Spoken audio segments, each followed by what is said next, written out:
Halito, today I'm telling a story. It's a funny story. A long time ago, I used to live in Florida, and this is back my ex-wife, first wife that gave me ex-wife. Anyway, I was an uncle back in those days, a rather good uncle, and a lot of times we would end up living with and roommating with my sister-in-law and her husband. They had some kids. They had two little daughters, and my sister-in-law had a son named Blake. Two daughters was Jayla and Brooke.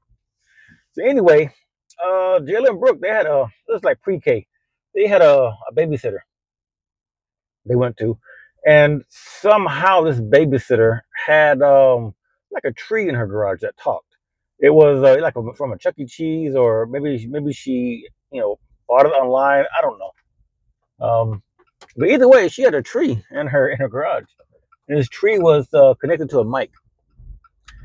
And whenever a child was acting up, she would send this kid down into the garage and tell them to talk to the tree person, explain what you did.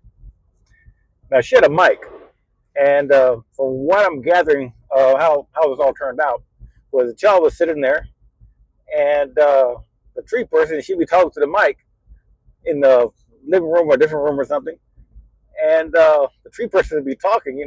Johnny, why did you take Billy's toy, or Susie, why did you hit Samantha? That kind of thing. And so she'd be talking through the tree person would be talking, and the child would answer the tree person. And it kind of turned out that these kids were somewhat terrified of this tree thing in the garage that could talk. So, of course, being a good uncle that I am, I had to capitalize on this on this fear. So, thus the legend of the tree person and the tree people was born. So eventually we left Florida and came back to Houston, and of course I had to keep it going. We had a business house, 2-story house, and whenever we wanted the kids, especially the young ones, Jayla and Brooke, they're young. Blake was a different story. He was old enough to know that was a tree person, but Jayla and Brooke were at the age where you could tell them about a tree person, and they would believe it. So whenever we want the kids to go to bed at night, hey, go to your bed, because the tree people come out at nighttime. And what happens after a while, you keep talking about a tree person, and they never get mint. They never see them. The legend slowly wears down to it's just a scary story, not real. So we sort of had to keep it going a little bit. Go upstairs because tree people can't climb stairs. We had to keep it going. So anyway, one day, me and my brother-in-law had this crazy idea. We had this above ground pool. Now this above ground pool, it's from Walmart or Home Depot or whatever. Wasn't a big pool. It was about 4 foot deep, and maybe 20 foot across. I mean, it wasn't totally one of those pools you buy at Walmart. So anyway, we had this crazy idea. What if we dug a hole in the backyard, 4 foot deep and 20 foot across, round hole, and assembled this above ground pool into the ground and turn it into an in ground pool? And it sounded like a great idea when we started digging. And the crazy thing is, I'm from Houston, so I know about our soil. We have some parts of Houston that the soil is sandy, some parts are just dirt. Other parts, the soil is sort of a hard clay. And even worse parts, like Deer Park, it's like a dark black. We call it gumbo or something. Like I always call it gumbo, but it's a very hard, hard dirt. In fact, when I used to work as a plumber's helper in Deer Park, doing plumbing, a lot of times if we had to dig any holes in Deer Park, we would get a jackhammer and put a wide spade bit on that thing, and we actually would jackhammer the dirt out of the ground. That's how hard that dirt is. So here, I'm bringing my brother-in-law in the backyard, about to dig a 4 foot deep hole, about 20 foot across round. in this hard clay dirt. It makes it worse if it gets a little wet, a little rain. Every time you dig into it, it sticks to your shovel like glue. So it just stuff is hard to work with, almost impossible to dig by hand. So we started on this thing. I started doing a hole, trying to. He started a hole, and we figured we're gonna dig down and just do a circle, dig down, and just get deeper and deeper. It didn't happen. It just could not happen. And I'm assuming this was like a Friday or Thursday, Friday. But anyway, meantime, we started draining the pool. And again, I'm from Houston. I should know better than this. He's from Florida. A lot of sand and stuff, so he's not really known. He don't know about the Houston geology, I guess you better call it. So anyway, you started draining the pool, maybe hoping the water would soften the ground up. That just made it worse. Every time you got any kind of shovel full of dirt, it just stick to the shovel and you gotta beat it off and everything. Then it stuck to your shoes, and then once it gets a certain bit of wetness, it becomes a slippery mess. It's a bad situation in a battle that we done lost before we even started the hole.